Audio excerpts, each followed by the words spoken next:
How did you realize your closest friend was actually responsible for ruining your life? I found the recording on my husband's laptop 3 weeks after he filed for divorce. I wasn't snooping, just looking for tax documents our lawyer needed. The file was labeled Budget 2019. But when I opened it, I heard Megan's voice. My best friend of 15 years talking to someone on the phone about how she'd finally convinced David that I was having an affair. She sounded proud, excited even.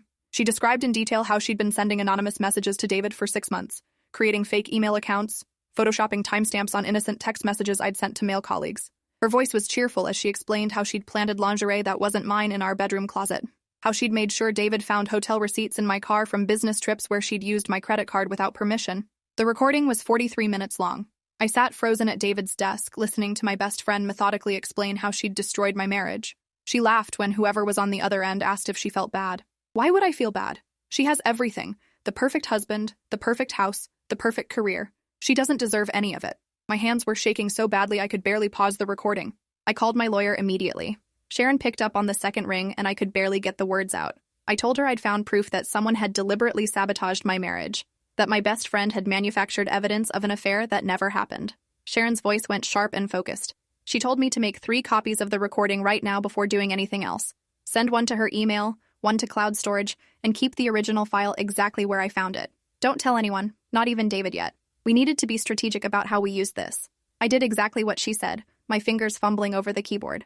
I watched the files upload while Megan's voice continued in my headphones. She was talking about her next steps now, how she planned to befriend David after the divorce was final, how she'd always thought he was too good for me anyway, how she deserved someone like him after her own failed relationships.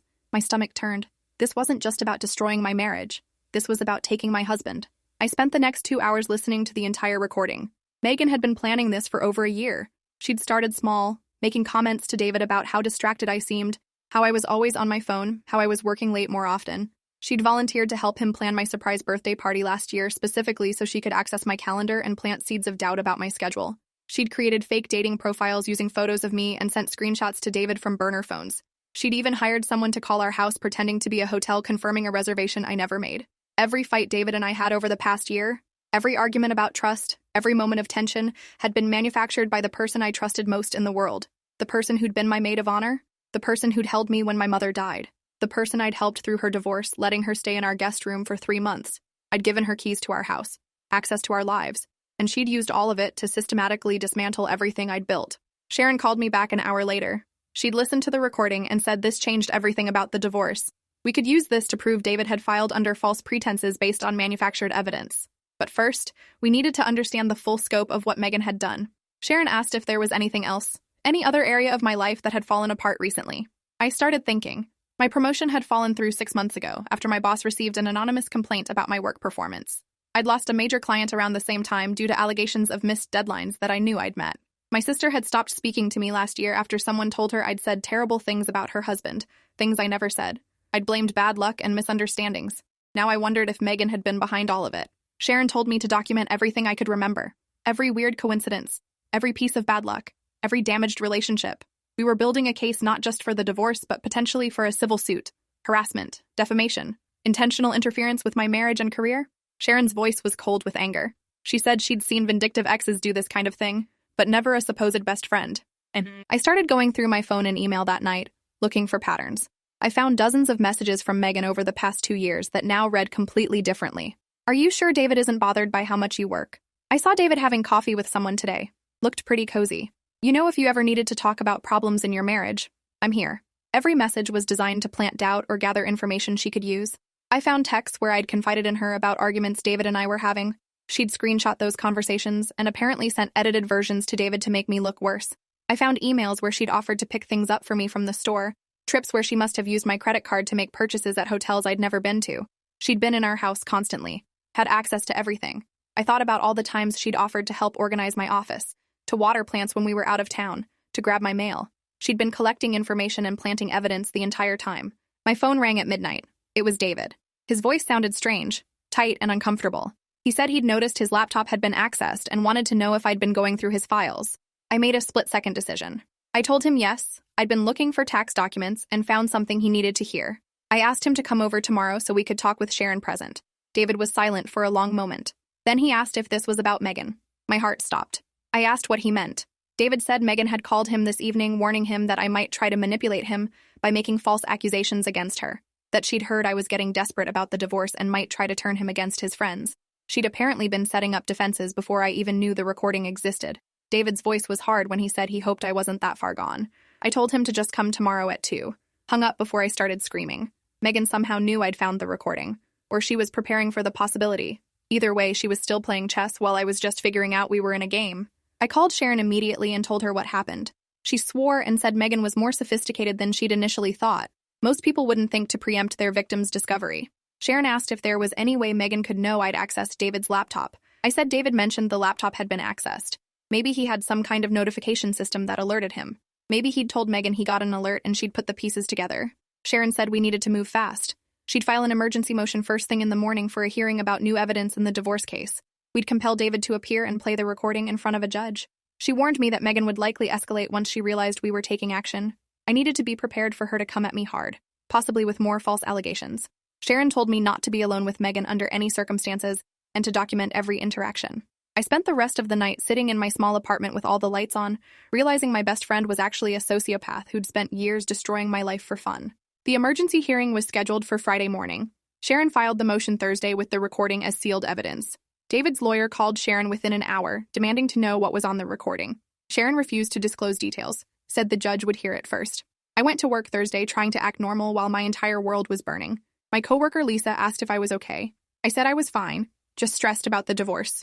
Lisa looked uncomfortable and said she'd heard some things, that maybe David had good reasons for leaving. I asked what she'd heard. Lisa said someone had told her I'd been having an affair with our client Richard for over a year, that everyone at the company knew but nobody wanted to say anything. My face went hot. I asked who told her that.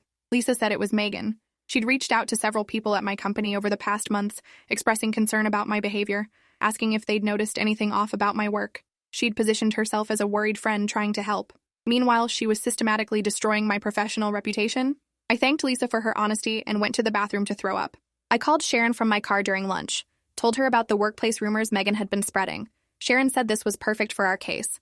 It showed a pattern of behavior beyond just the marriage. She told me to get written statements from Lisa and anyone else who'd been contacted by Megan. We needed to document the full scope of the harassment. I spent my lunch hour emailing coworkers I trusted, asking carefully if anyone had been contacted by Megan about me. 3 people responded yes. All of them had similar stories. Megan reaching out, expressing concern, asking probing questions, making vague allegations. One person said Megan had sent them photos of me at a restaurant with Richard, claiming it was proof of an affair. The photos were from a legitimate business dinner where 5 people had been present, but Megan had cropped everyone else out. Another coworker said Megan had called asking if the company knew I was stealing client files. Completely fabricated. Megan had been running a comprehensive destruction campaign across every area of my life. I forwarded everything to Sharon. Megan called me Thursday evening. I almost didn't answer, but Sharon had said to document everything, so I put her on speaker and started recording on a second device. Megan's voice was sweet and concerned. She said she'd heard through David that I was struggling with the divorce, that she wanted me to know she was here for me no matter what. She suggested we meet for coffee tomorrow morning before the hearing. Said she knew things were hard, but she wanted to support me through this. Her performance was flawless. Caring friend worried about her struggling buddy. I wanted to scream at her. Instead, I kept my voice neutral and said I couldn't meet tomorrow. I had the hearing. Megan made a sympathetic sound. She said she hoped the hearing went well, that she'd been praying for David and me to find peace. Then her voice shifted slightly. She said she hoped I wasn't planning to do anything I'd regret at the hearing, that sometimes when people were desperate, they made accusations that hurt everyone involved.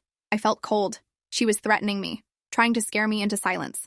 I told her I had to go and hung up. Played the recording back twice to make sure I'd captured her veiled threat. Sent it to Sharon immediately. Friday morning, I met Sharon outside the courthouse at 8. She had the recording ready on 3 different devices in case of technical problems. David's lawyer had filed a motion to exclude the evidence, claiming it was obtained illegally from David's personal computer. Sharon had a response ready arguing I'd accessed the computer while we were still married with his permission to gather tax documents. The judge would decide. We went through security and found David waiting with his lawyer in the hallway. David looked terrible, tired and angry and confused. His lawyer, a man named Gregory, pulled Sharon aside for a private conversation. David stared at me. I stared back. Finally, he asked what I'd found on his laptop. I said he'd hear it soon enough. David said Megan had told him I might try to frame her for something, that I was unstable and vindictive about the divorce. I asked David when he'd started believing Megan over me about everything. He didn't have an answer. The bailiff called us into the courtroom. Judge Anderson was a woman in her 60s with sharp eyes and no patience for drama. She reviewed Sharon's motion and the objection from David's lawyer. She asked Sharon directly what was on this recording and why it was relevant to divorce proceedings. Sharon stood and gave a concise summary. The recording was of a third party admitting to manufacturing evidence of infidelity to destroy my marriage. The third party was someone both David and I had trusted, someone who'd had extensive access to our home and personal information. The recording proved David's grounds for divorce were based on false evidence created by a malicious actor. Judge Anderson looked at David. She asked if he understood what was being alleged. David said he wasn't sure. The judge said she'd listen to the recording in chambers first before deciding if it was admissible. She took a break and disappeared with Sharon and Gregory. David and I sat in the courtroom in silence. I could see him getting more agitated. Finally, he leaned over and whispered, asking if I was seriously trying to blame Megan for our problems. I told him to just listen to the recording. He'd understand everything soon enough. The judge came back 30 minutes later. Her face was set in hard lines. She announced the recording was admissible and relevant to the case. She ordered it to be played in open court. Gregory objected again, but the judge overruled him. The bailiff set up the audio system. Sharon played the recording from the beginning. I watched David's face as Megan's voice filled the courtroom. Watched him go pale as she described planting lingerie in our closet. Watched his hands start shaking when she laughed about the fake hotel receipts. Watched tears start running down his face when she said she was going to comfort him after the divorce and make him forget about me. The recording played for 43 minutes. Nobody moved. When it ended, the silence in the courtroom was absolute. Judge Anderson asked David directly if he recognized the voice. David said yes. It was Megan. The judge asked if everything Megan described in the recording was consistent with the evidence David had used to file for divorce. David nodded, unable to speak. Judge Anderson took off her glasses and rubbed her eyes. She said this was one of the most disturbing cases of third-party interference she'd encountered in 30 years on the bench. Judge Anderson asked me directly what I wanted as resolution. Sharon answered for me. We wanted the divorce petition dismissed as it was filed under false pretenses. We wanted a formal finding that no infidelity occurred. And we wanted the court's assistance in potentially pursuing criminal charges against Megan for harassment, fraud, and interference with the marriage. Gregory tried to argue that the divorce should proceed anyway because the trust was broken. Judge Anderson shut him down immediately. She said the trust was broken by a third party's criminal manipulation, not by any action of mine. She granted Sharon's motion to dismiss the divorce petition. She ordered David to pay my legal fees since he'd filed under false pretenses without proper investigation. She said she was referring the case to the district attorney's office for criminal review. She also said David and I should seek couples counseling if we wanted to repair the marriage, but that was our decision. Court was adjourned. David sat in his chair staring at nothing. I stood up and walked out. Sharon followed me into the hallway. I called the police from the courthouse steps. Sharon stood next to me while I filed a formal complaint against Megan. The detective who took my call said he'd been expecting it. The DA's office had already contacted them about the judge's referral. He asked me to come to the station to give a full statement. Sharon said she'd come with me. We drove to the police station and spent 3 hours going through everything. The recording, the fake evidence, the workplace rumors, the financial fraud with my credit card, the interference with my career. The detective took notes on everything. He said they'd need to get forensics involved to trace the fake emails and dating profiles back to Megan. They'd need to interview David about the evidence he'd received. They'd need statements from my coworkers about the reputation damage.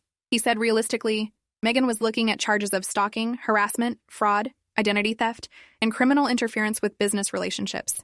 The detective asked if I had any idea why Megan had done this. I said the recording suggested she wanted my husband. The detective shook his head. He said in his experience, this level of planning went beyond just wanting someone's spouse. This was pathological. They'd probably recommend a psychological evaluation as part of the prosecution. David called me that evening. His voice was broken. He said he didn't know what to say, that he'd spent months believing I'd betrayed him, that he'd filed for divorce based on evidence he'd never properly questioned because it came from someone he trusted, that he'd destroyed our marriage over lies and he couldn't forgive himself. I listened without responding. David asked if I could ever forgive him. I said I didn't know, that he'd chosen to believe Megan over me without even asking for my side, that he'd been willing to throw away 8 years of marriage based on anonymous messages and planted evidence. David started crying. He said Megan had been so convincing. She'd provided so much detail. She'd seemed so concerned about him. He'd thought she was being a good friend trying to help him see the truth. He realized now how stupid that sounded. I told him I needed time, that I couldn't just forget the past 6 months of hell because we found out Megan was behind it. David said he understood, that he'd do whatever it took to make this right if I'd give him a chance. I hung up without answering. I didn't know if our marriage could survive this even though it wasn't really either of our faults. The detective called Monday morning. They'd executed a search warrant on Megan's apartment and found extensive evidence. Multiple phones with burner accounts used to send anonymous messages. A laptop with drafts of fake emails and photoshopped images. A folder labeled with my name containing printed photos, copied documents, and handwritten notes about my schedule and habits. They'd found journal entries where Megan had detailed her plans and progress. The detective said it read almost like a project plan. Step-by-step destruction of my marriage, career, and family relationships. They'd also found evidence that I wasn't her first victim. Megan had done something similar to another woman 3 years ago, a former coworker who'd gotten a promotion Megan wanted. That woman's marriage had also fallen apart under mysterious circumstances. The detective said they were reaching out to her now to see if she wanted to press charges as well. Megan was being arrested this afternoon. He wanted to warn me that she might try to contact me before they picked her up. I should not respond to any communication from her. Megan called me 30 minutes later. I let it go to voicemail. She called again and again. After the 5th call, I answered and immediately said I was recording this conversation. Megan's voice was panicked. She said the police had contacted her and she didn't understand what was happening. She begged me to talk to them, to tell them this was a misunderstanding. She said we were best friends and she'd never do anything to hurt me. Her performance was desperate now instead of calculated. I asked her why she did it. Megan was silent for a long moment. Then her voice changed completely, cold and flat. She said I'd never appreciated what I had, that I'd always taken everything for granted while she had to fight for scraps, that I didn't deserve David or my career or any of it. She said watching me lose everything had been satisfying. She'd only regret was that she wouldn't get to finish the job. I asked what that meant. Megan laughed. She said she'd been planning to convince David I was unstable enough to be a danger to myself once the divorce was final. She'd already planted seeds with my doctor about depression and concerning behavior. I felt sick. She'd been planning to push me to suicide. Megan said since that wasn't going to work out, she hoped I enjoyed my Pyrrhic victory. She hung up. I immediately called the detective and sent him the recording. The police arrested Megan at her office that afternoon. Her coworkers watched as she was led out in handcuffs. I heard about it from Lisa, who'd heard from someone who knew someone who worked with Megan. The story was already spreading. Local news picked it up by evening. Woman arrested for elaborate plot to destroy friend's life. My phone started ringing with reporters wanting comments. Sharon told me not to talk to any of them. The publicity would help our case, but I needed to stay silent until after the criminal trial. David called and asked if I'd seen the news. I said yes. He asked if we could meet to talk. I agreed reluctantly. We met at a neutral location, a coffee shop neither of us usually went to. David looked like he hadn't slept in days. He apologized again, said he'd been replaying the past 2 years in his head, seeing all the moments where Megan had manipulated him. He'd been so stupid. I told him we'd both been stupid. We'd trusted someone who'd spent years studying us to find our weak points. David asked what happened now. I said I didn't know, that I needed time to process everything, time to figure out if we could rebuild trust after he'd chosen to believe the worst of me. Sharon called me the next morning with an update. The DA's office was moving forward with charges. Megan was being charged with stalking, harassment, fraud, identity theft, theft by deception for the credit card use, and criminal interference with business. They were also pursuing hate crime enhancements based on the systematic nature of the harassment. Megan's bail was set at $50,000. Her family posted it, and she was released pending trial. Sharon said we should also move forward with the civil suit. Emotional distress, defamation, loss of income from the damaged reputation, intentional interference with marriage. We could potentially recover significant damages. I told Sharon to do whatever she thought was best. I was too exhausted to make decisions. Sharon said she understood, but I needed to stay focused. Megan was facing serious prison time and would lose a civil suit.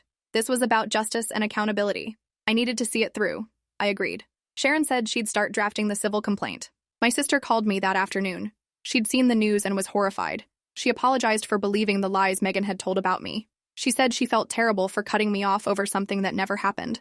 I told her it was okay. Megan had been convincing. My sister said she'd gotten a call from the detective asking about her interactions with Megan. Apparently, Megan had told my sister I'd called her husband a deadbeat and said she'd married down. Complete fabrications. My sister had been so hurt that she'd stopped returning my calls. I'd thought it was just family drama. Now I realized it had been another piece of Megan's plan to isolate me. My sister asked if we could have dinner soon. Start rebuilding our relationship. I said yes. I needed family right now. My sister said she loved me and hung up. I sat in my apartment crying for the first time since finding the recording. Not sad tears, angry ones. Megan had stolen years of my life, damaged relationships with people I loved, nearly destroyed my marriage and career, all because she was jealous and cruel. The preliminary hearing was 3 weeks later. I sat in the courtroom while the DA presented evidence. The judge found probable cause on all charges and bound Megan over for trial. Megan sat at the defense table looking defiant. She stared at me several times during the hearing. Her expression was hateful. Her lawyer tried to argue for reduced bail, claiming Megan wasn't a flight risk. The DA presented evidence that Megan had been researching countries without extradition treaties. The judge kept bail at $50,000 and added an ankle monitor. Megan would be confined to her home except for work and court appearances.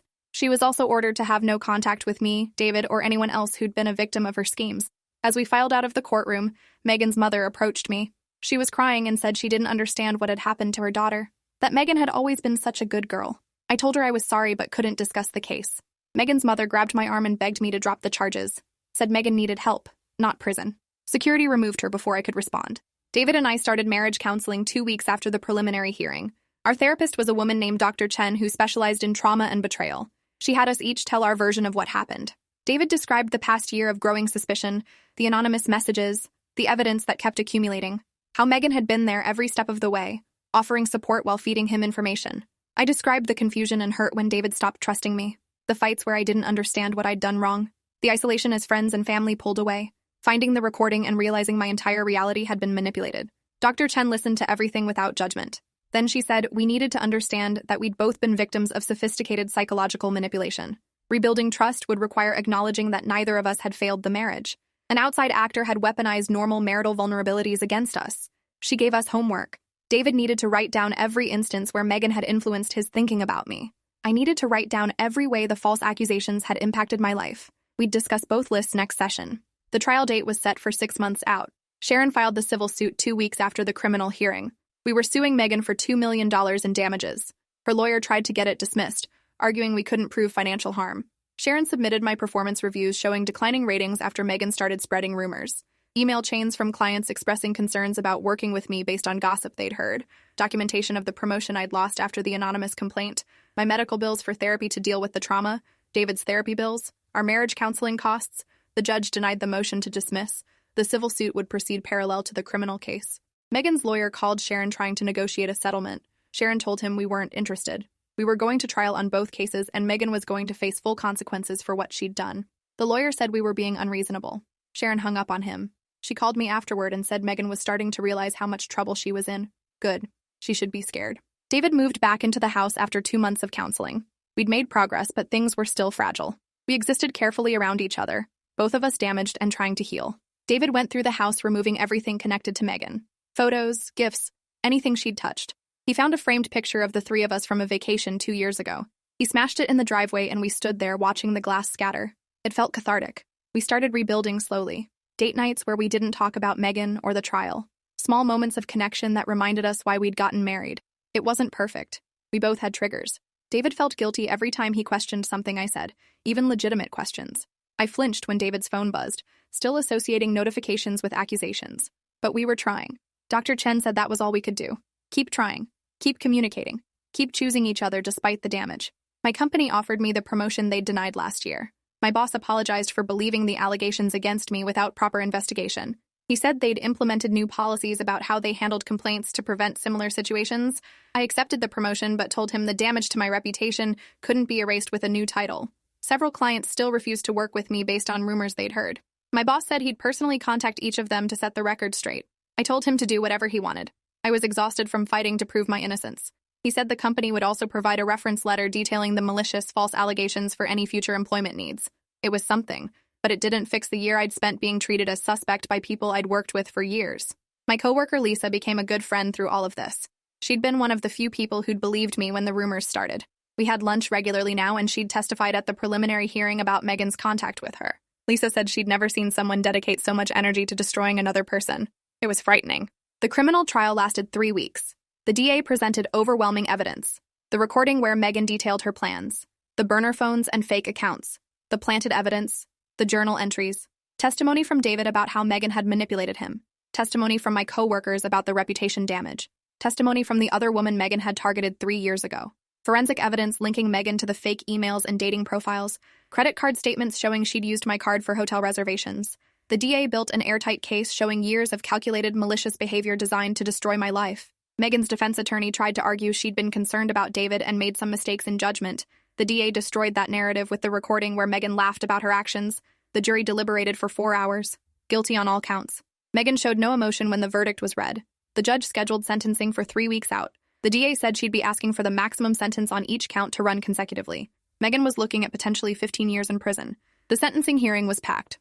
I sat in the front row with David, Sharon, and my sister. Several of my coworkers came to support me. The judge asked if I wanted to give a victim impact statement. I stood and walked to the podium. I'd written everything out and practiced with Dr. Chen. I looked at Megan and read my statement.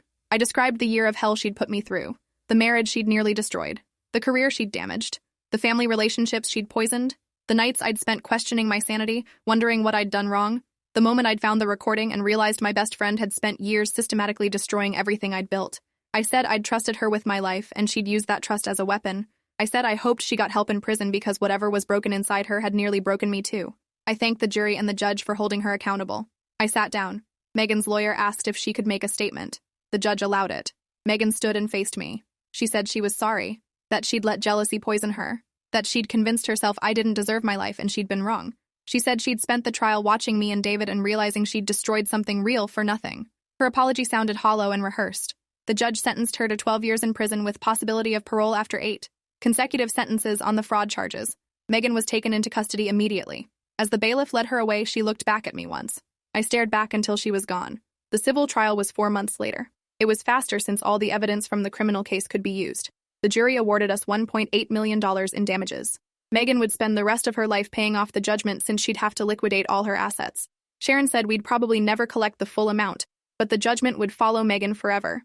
Her wages would be garnished when she got out of prison. Her credit would be destroyed. She'd live with the consequences of her actions for decades. I felt satisfied with that. David and I used some of the money to take a trip to Ireland, somewhere neither of us had been, with no memories of Megan attached. We walked through Dublin holding hands and talking about the future, about maybe trying for kids now that our life had stabilized, about the house renovations we'd been planning before everything fell apart, about forgiveness and second chances. Dr. Chen said we'd done remarkable work rebuilding our marriage, that many couples wouldn't have survived what we'd been through. David said he'd spend the rest of his life making sure I knew I could trust him. I said we'd both spend the rest of our lives being more careful about who we let into our lives.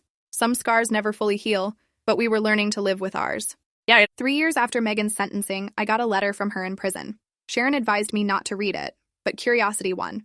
Megan wrote that she'd been diagnosed with borderline personality disorder and narcissistic traits during her psychological evaluation, that she'd spent 3 years in therapy understanding why she'd done what she did. She wrote that seeing me happy had triggered something in her, a rage she couldn't control, that she'd convinced herself she was helping David escape a bad marriage when really she was just destroying me because she could. She said therapy had helped her see how distorted her thinking had been. She didn't expect forgiveness, but wanted me to know she understood now how much damage she'd caused. She hoped David and I were happy. I threw the letter away. Whether Megan had gained insight or not didn't matter to me anymore. She'd stolen years of my life and nearly destroyed my marriage. Her understanding came too late and meant nothing. I told David about the letter that evening. He asked if I wanted to respond. I said no. Megan didn't deserve any more of my energy or attention. David agreed. We'd moved on with our lives, and Megan would spend the next 5 years in prison before being eligible for parole. That was justice enough. I stood in our kitchen making dinner while David played with our 6-month-old daughter in the living room. Her laugh floated through the house, and I smiled. We'd named her Grace because she represented new beginnings and undeserved blessings. I thought about how close I'd come to losing everything. How Megan's manipulation had nearly destroyed my marriage before we'd even considered having children. How different my life would be now if David and I hadn't found that recording. Sharon called sometimes to check in. She'd become a friend through all of this. She said last week that Megan was up for parole in 2 years and asked if I wanted to submit a statement opposing it. I said yes. Megan had served 6 years of her 12-year sentence. She could serve the full term as far as I was concerned. David came into the kitchen with Grace on his hip. He kissed my cheek and asked what I was thinking about. I said nothing important, just grateful for what we had. He nodded and said every day he was grateful I'd given him a second chance. I told him we'd both gotten second chances. The sound of our daughter babbling filled the silence. This was the life Megan had tried to destroy. We'd built it anyway, stronger for having survived her malice. That was the best revenge I could imagine. If you enjoyed this, you'll definitely want to see the next ones too. So subscribe now and let me know your take in the comments.